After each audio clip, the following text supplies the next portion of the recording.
The defendant is 18-year-old KyAndrea Cook. Cook was part of a planned robbery. Using a dating app, she lured another teen into a meeting where he was shot by her accomplice. The teen survived, and Cook accepted a plea deal. She is still being charged with carjacking, attempted carjacking, and felony battery.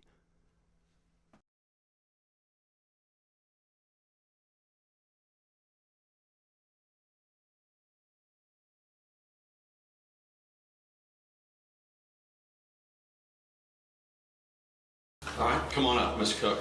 You get to say the final words.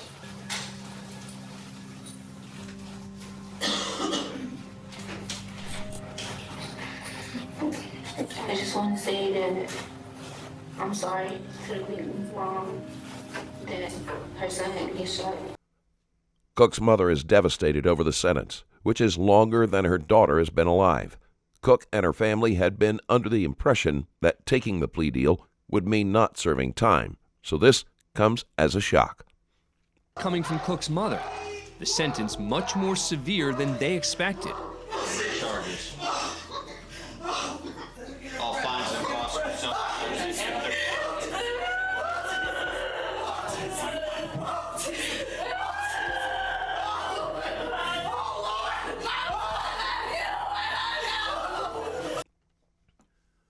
The judge takes pity on Cook and 10 months later allows her to enter a new plea deal because of the miscommunication. The result may not be what her family had hoped, but it is fair given the charges. Judge R.W. Buzzard just... I think he got good in you, and I think he got potential. Don't lose sight of that. Cook's sentence is reduced to 11 years in prison. Assault and resisting. You have the public, Mr. Where public Rumples. defender Andrew Weinstock and his client are appearing before Judge John. Assault and resisting. You have the public, Mr. Where public Rumples. defender Andrew Weinstock and his client are appearing before Judge John Murphy, whose voice you hear. Public defender, what do you want to do? But they filed. They have. I'm not waiving. All right, what do you want to do? What do you want to do? I'm not waiving. You want to set it for trial, set it for trial. Judge Murphy wants the defendant to waive his right to a speedy trial because the court's schedule's backed up. Waiving in any case. Weinstock isn't budging. Cameras, the two men escalate their argument into a physical fight. Judge Murphy later claims that he believed Weinstock was moving to attack him.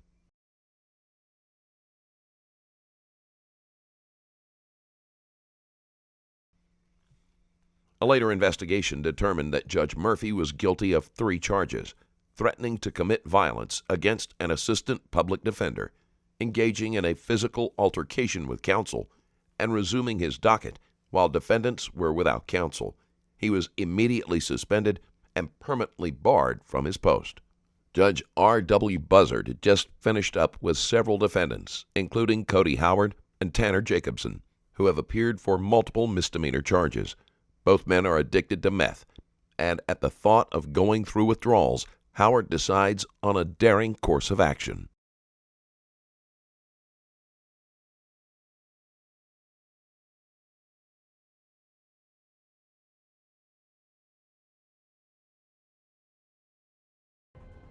Neither of them feel like sticking. Judge Buzzard isn't going to take this escape sitting down and takes off in hot pursuit. The escapees are not slowed down by the handcuffs or orange prison-issued sandals, managing to recover from a fall before anyone can catch up. Manages to snag Howard as he is going through the door. Moments later, deputies arrive for backup. Jacobson has managed to make it several blocks away, but comes to his senses and gives up. Second-degree escape, which is a felony, is added to their charges.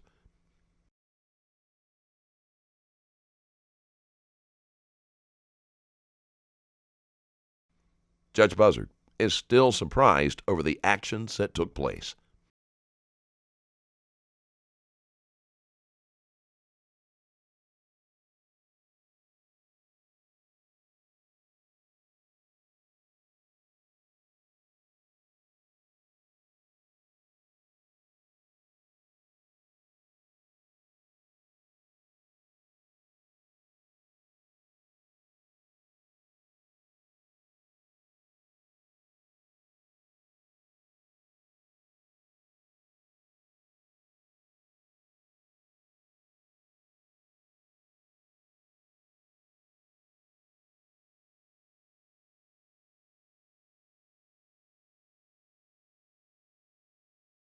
had been friends in middle school, but their paths diverged when Booth began using drugs and became a victim of addiction.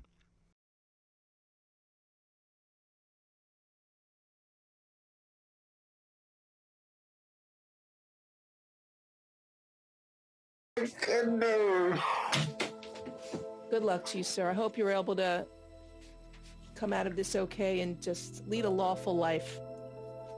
The reunion somberly concludes as Glazer sets bail at $43,000. Okay. All right. Oh my goodness, oh my goodness. Booth is sent to prison for 10 months and then released into a drug treatment program. Sir Boston was arrested several months earlier for speeding and simple possession.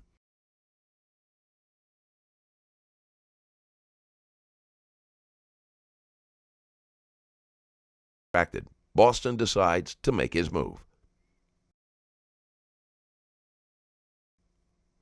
In addition to his previous charges, the judge tacks on disorderly conduct and contempt of court.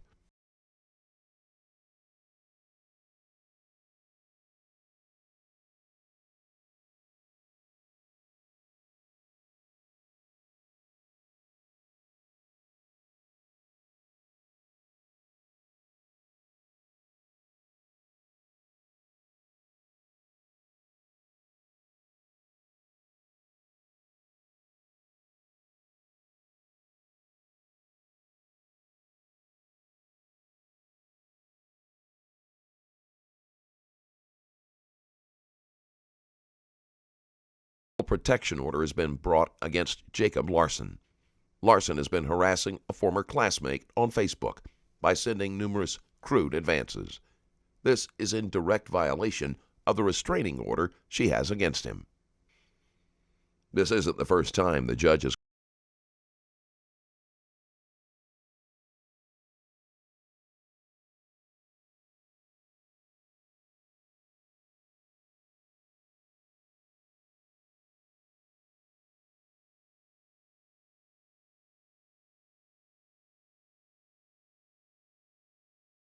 Apparently hears some snickering from Casal's family sitting in the gallery. process.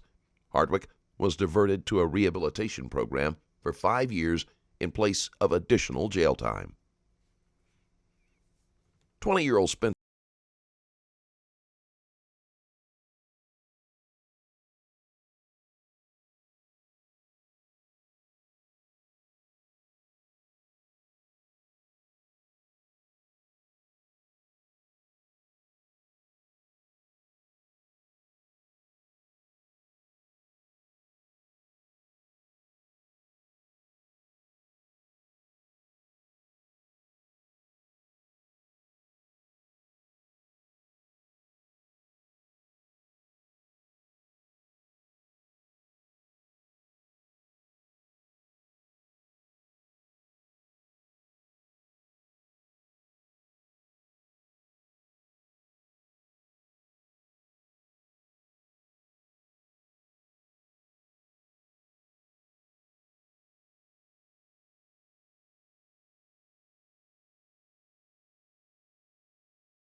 Judge Haywood has just been informed that Boston has a special request.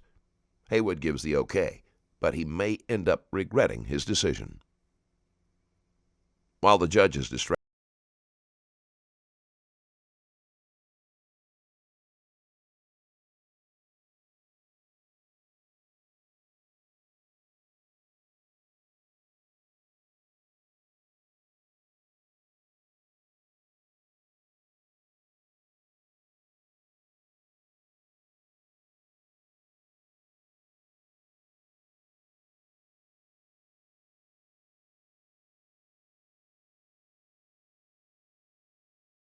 questioned Larson about his contact with the plaintiff. He also presided over the original restraining order. Larson begins to struggle against the bailiff, and the judge steps in to help while calling for Larson to be tased. Larson is sentenced to 93 days in the county jail. The courtroom in El Paso, Texas is charged with emotion. Daniel Villegas is on trial, accused of murdering 2 teenagers in 1993 when he was just 16 years old. He was questioned without the presence of a parent or legal counsel and was pressured into making a confession. He tried to recant his statement later, but the damage had already been done.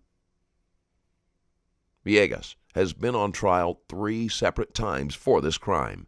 Aside from his confession, there is no evidence against him in the deaths of Armando Lazo and Robert England. Nevertheless, he has spent over 2 decades behind bars. Because of ineffective assistance of counsel, his guilty verdict was thrown out, and Villegas was out on bond beginning in 2014. During that time, he started his own family. Villegas and their family hold their breath for the verdict, which will determine whether he is allowed to go home or return to life in a cell.